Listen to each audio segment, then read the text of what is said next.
Hello everyone, welcome to my channel jobs track technical. మనకు Damodar valley corporation నుంచి short employment notification release అయిందని చెప్పి ఛానల్లో అప్డేట్ ఇచ్చాము కదా. దాని యొక్క ఫుల్ నోటిఫికేషన్ అయితే, డీటెయిల్ నోటిఫికేషన్ అయితే రిలీజ్ అవ్వడం జరిగింది. ఇది హెచ్ఆర్డీ డిపార్ట్మెంట్ కిందకి వస్తుంది, హ్యూమన్ రిసోర్స్ డిపార్ట్మెంట్ కింద. దీని హెడ్ క్వార్టర్స్ వచ్చేసి మన డివిసి టవర్స్ విఐపి రోడ్ కోల్కతాలో ఉంది. అండ్ ఇది మనకు జూనియర్ ఇంజనీర్ డిప్లొమాలకి నోటిఫికేషన్ రిలీజ్ చేసింది, అలాగే బీటెక్ వాళ్ళకి కూడా రిలీజ్ చేసింది. ప్రజెంట్ డిప్లొమాలో చూసుకుందాము. పొజిషన్ వచ్చేసి junior engineer grade 2 and mine surveyor in DVC through computer CBT. And వీళ్ళ అఫీషియల్ వెబ్సైట్ వచ్చేసరికి www.dbc.gov.in అని చెప్పి ఇదైతే వీళ్ళ అఫీషియల్ వెబ్సైట్. దాని నుంచి అయితే మనము కెరీర్స్కి వెళ్ళి రిక్రూట్మెంట్ నోటీస్లోకి వెళ్ళి అప్లై చేసుకోవచ్చు. డీటెయిల్ వేకెన్సీస్ చూసుకున్నట్టయితే మనకు జూనియర్ ఇంజనీర్ గ్రేడ్ 2 మెకానికల్కి వచ్చేసి టోటల్ 16 పోస్టులు ఉన్నాయి. దీంట్లో కేటగిరీ వైజ్ చూసుకుంటే యూఆర్లో 9 ఉన్నాయి, ఓబీసీ ఎన్సీఎల్ వాళ్ళకి 4 ఉన్నాయి, ఎస్సీ 2 ఉన్నాయి, ఎస్టీకి 0, ఈడబ్ల్యూఎస్కి 1 ఉంది. అండ్ ఎలక్ట్రికల్ వాళ్ళకి చూసుకున్నట్టే 20 వేకెన్సీస్ ఉన్నాయి. యూఆర్ వాళ్ళకి 9 ఉన్నాయి, ఓబీసీ 5 ఉన్నాయి, ఎస్సీ 3 ఉన్నాయి, ఎస్టీ 1 ఉంది, ఈడబ్ల్యూఎస్ వాళ్ళకి 2 ఉన్నాయి.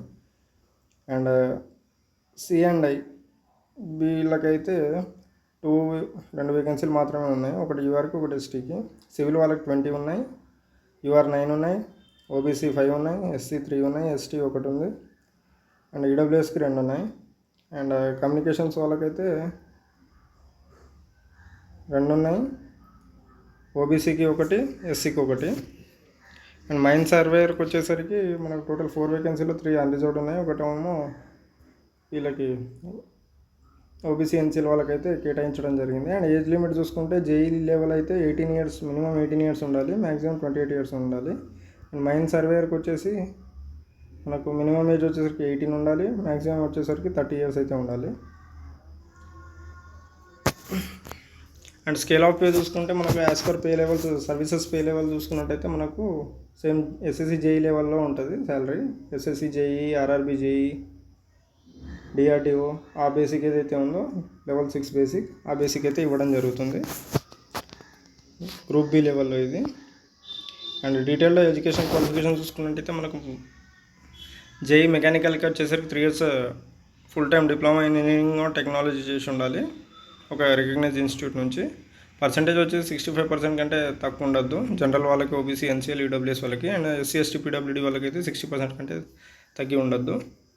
ఎలక్ట్రికల్ వాళ్ళకి ఎలక్ట్రికల్లో డిప్లొమా చేసి ఉండాలి, 3 ఇయర్స్ డిప్లొమా కోర్సు. అండ్ సిఎండ్ఐ వచ్చేసరికి మనకు electronics and telecommunications, instrumentation engineering అయితే డిప్లొమా చేసి ఉండాలి. సివిల్ వాళ్ళు 3 ఇయర్స్ డిప్లొమా కంప్లీట్ చేసి ఉండాలి. అన్నిటికీ సేమ్ ఎడ్యుకేషన్ క్వాలిఫికేషన్, ఇది మన పర్సంటేజ్ అయితే సేమ్, అదే కండిషన్స్ ఉన్నాయి.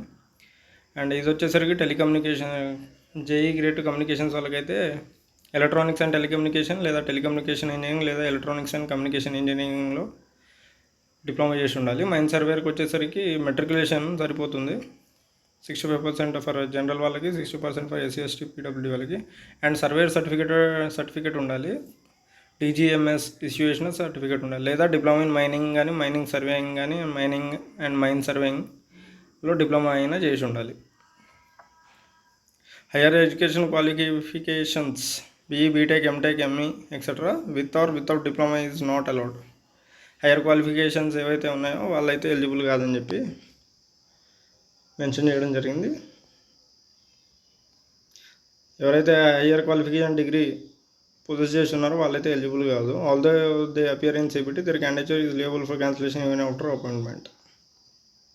Such candidates are advise not to appear for CBT not meeting the qualification as. ఎవరైతే హైయర్ క్వాలిఫికేషన్స్ ఉన్నారో వాళ్ళైతే మీరు అప్లై చేసుకోకండి. ఒకవేళ మీరు సిబిటీకి అటెండ్ అయినా తర్వాత బ్యాక్గ్రౌండ్లో హైయర్ క్వాలిఫికేషన్స్ మీరు పెట్టినట్టయితే మీ క్యాండిడేచర్ క్యాన్సిల్ చేస్తామని చెప్పి మెన్షన్ చేయడం జరిగింది.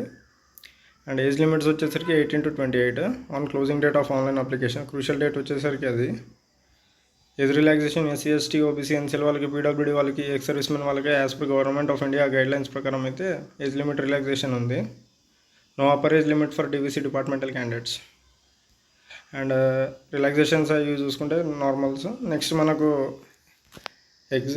ఆన్లైన్ అప్లికేషన్స్ అయితే చేసుకోవాలి. అండ్ సెలక్షన్ ప్రాసెస్ చూసుకున్నట్టయితే మనకు సిబిటీ టెస్ట్ బేస్ చేసుకొని వీళ్ళైతే సెలెక్ట్ చేయడం జరుగుతుంది. సిబిటీలో 2 టైప్స్ ఉన్నాయి, పార్ట్ 1 and 2. సిబిటి టెస్ట్ బట్టి సెలక్షన్స్ అయితే ఉంటుంది. అండ్ రిటర్న్ టెస్ట్ వచ్చేసరికి ఆబ్జెక్టివ్ టైప్ పార్ట్ 1 పార్ట్ 2లో ఉంది. పార్ట్ 1 వచ్చేసరికి general aptitude on vocabulary, verbal comprehension, competitive aptitude, reasoning ability, data sufficiency and interpretation, numerical ability. Part 1లో ఇవి కవర్ చేసి ఉంటుంది. పార్ట్ 2లో ప్రొఫెషనల్ టెక్నికల్ నాలెడ్జ్ ఏదైతే ఉందో, మీరు ఏ డిసిప్లిన్కి సంబంధించిన వాళ్ళు ఉంటారో, ఏ పోస్ట్కి అప్లై చేశారో దానికి సంబంధించిన టెక్నికల్ నాలెడ్జ్ అయితే ఉంటుంది పార్ట్ 2లో. అనెక్జర్ 1లో బ్రీఫ్ సిలబస్, దీంట్లోనే అనెక్జర్ 1 ప్రొవైడ్ చేశారు. దాంట్లో brief syllabus, number of questions, CBT question format ఎలా ఉంటుంది, నెగటివ్ మార్కింగ్స్ గురించి డీటెయిల్గా చెప్పడం జరిగింది. And vacancy qualifying criteria OBC general వాళ్ళకైతే 50% of total marks in each part 1 part 2 రెండింటిలో క్వాలిఫై అవ్వాలి. ఎస్సీ ఎస్టీ పీడబ్ల్యూడీ 40% మార్క్స్ అయితే తేవాలి ఇన్ ఈచ్ పార్ట్. నెక్స్ట్ చూసుకున్నట్టయితే మనకు అప్లికేషన్ ఫీ ఉంది. లాస్ట్ డేట్ ఆఫ్ పేమెంట్ వచ్చేసరికి July 4th రోజు ఉంది. Candidates must ensure that payment of ₹300 is made at one go and amount less than ₹300 will not be accepted as application fee. Okay. Candidates belong or exempted. SC, ST, PWD, ex-service man and DVC departmental candidates ఎవరైతే ఉన్నారో వాళ్ళకైతే fee కట్టాల్సిన అవసరం లేదు. General OBC, NCL, EWS వాళ్ళు ఎవరైతే ఉన్నారో non refundable application fee ₹300 అయితే కట్టాలి. కాంపెన్సేషన్ ప్యాకేజ్ చూసుకున్నట్టయితే మనకు లెవెల్ 6 యాజ్ పర్ సర్వీసెస్ 35,400 కాబట్టి ఇప్పుడు ప్రజెంట్ నడుస్తున్న దాంట్లో 50% డిఏ 30 అండ్ సిటీ బట్టి హెచ్ఆర్ఏ డిఫర్ అవుతూ ఉంటుంది కాబట్టి ఆన్లైన్ యావరేజ్ 70,000 దాకా అయితే మీకు శాలరీ రావచ్చు గ్రాస్ హెచ్ఆర్ఏ కలుపుకొని. అగ్రిమెంట్ బాండ్ అయితే ఉంటుంది 4 yearsకి.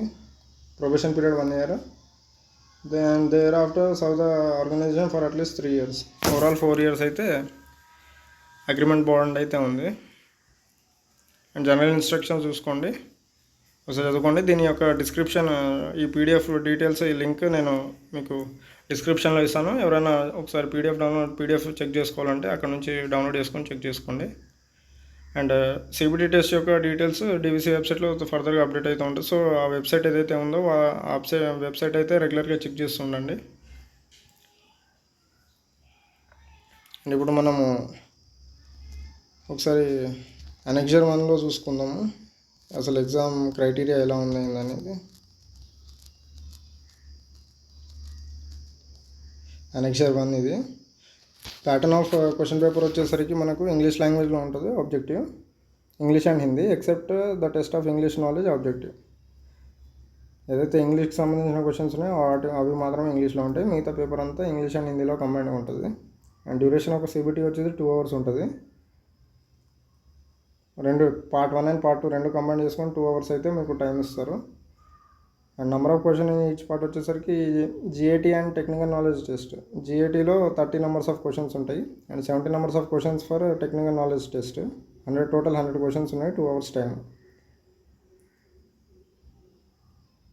Each question carries 1 mark and total marks of the paper general aptitude 100 marks. Negative marking అయితే 1/4 0.25 mark అయితే for each wrong answer deduct చేయబడుతుంది. అండ్ ఇక్కడ సిలబస్ చూసుకోవచ్చు, indicative syllabus for CBT for various disciplines అని. General aptitude test ఒకసారి ఈ పీడిఎఫ్లోనే అంత డీటెయిల్గా మెన్షన్ చేయడం జరిగింది. అండ్ నెక్స్ట్ జనరల్ అవేర్నెస్ ఉంది, జనరల్ ఇంగ్లీష్ ఉంది. టెక్నికల్ నాలెడ్జ్ చూసుకున్నట్టయితే మెకానికల్ వాళ్ళకి ఫండమెంటల్ అండ్ బేసిక్స్, ఏది ఇండియన్ డ్రాయింగ్కి సంబంధించి measurements and error, pipe fittings, ఇవి. పవర్ ప్లాంట్ ఇంజనీరింగ్ అడుగుతున్నారు, basic thermodynamics, fluid mechanics, heat transfer, material science, manufacturing science అడుగుతున్నారు. Electrical వాళ్ళకైతే BW, electrical machines under power house, transmission and distribution system, metering system. Communication వాళ్ళకి basics and fundamentals, basics of measurements, transducer, transmitters, gauges. Civil వాళ్ళకైతే fundamentals of civil engineering and knowledge of different materials, concrete technology, construction material and its management, structural engineering, soil mechanics and foundation engineering, highway and railway engineering, water supply and sanitation, surveying, quality, miscellaneous. Communication వాళ్ళది కూడా చూసుకోవచ్చు. So candidates ఎవరైతే diploma చేస్తున్నారో మీ target ఏదైతే junior engineer post అయి ఉంటుందో ఇది సర్వీసెస్ కిందనే వస్తుంది. సర్వీసెస్ శాలరీ ఆఫర్ చేస్తున్నారు కాబట్టి సేమ్ ఇది DRDO, RRB, JE, TRDO STA, SSC JE, ఈ 3 క్యాడర్కి ఈక్వల్ పోస్ట్. ఇదైతే same level of payment, level 6 ఇవన్నీ. ఇది కూడా లెవెల్ 6 పేమెంట్ ఇదే. సో క్యాండిడేట్స్ ఎవరైనా మీకు తెలిసిన వాళ్ళు ఎవరైనా ఉంటే ఈ వీడియోని వాళ్ళకి షేర్ చేయండి, డిప్లొమా చేసిన వాళ్ళు. అండ్ ఎవరన్నా మీకు మీ ఫ్రెండ్స్ ఎవరైనా ప్రిపేర్ అవుతున్న వాళ్ళు అయితే వాళ్ళకి కూడా ఈ వీడియోని షేర్ చేయండి. మీ గ్రూప్స్ ఏవైతే ఉంటే వాటిలో కూడా ఈ వీడియోని షేర్ చేసుకోండి, అప్లై చేసుకోండి. అండ్ మీకు ఈ వీడియో ఇన్ఫర్మేటివ్ అనిపిస్తే సబ్స్క్రైబ్ చేసి సపోర్ట్ చేయండి. అలాగే ఒక లైక్ ఇచ్చి మీకు ఏమైనా డౌట్స్ ఆన్లైన్ అప్లికేషన్ చేసేటప్పుడు కానీ పీడిఎఫ్లో ఏమైనా డౌట్స్ ఉంటే కామెంట్ చేయండి. సబ్స్క్రైబ్ చేసి సపోర్ట్ చేయండి. Thank you.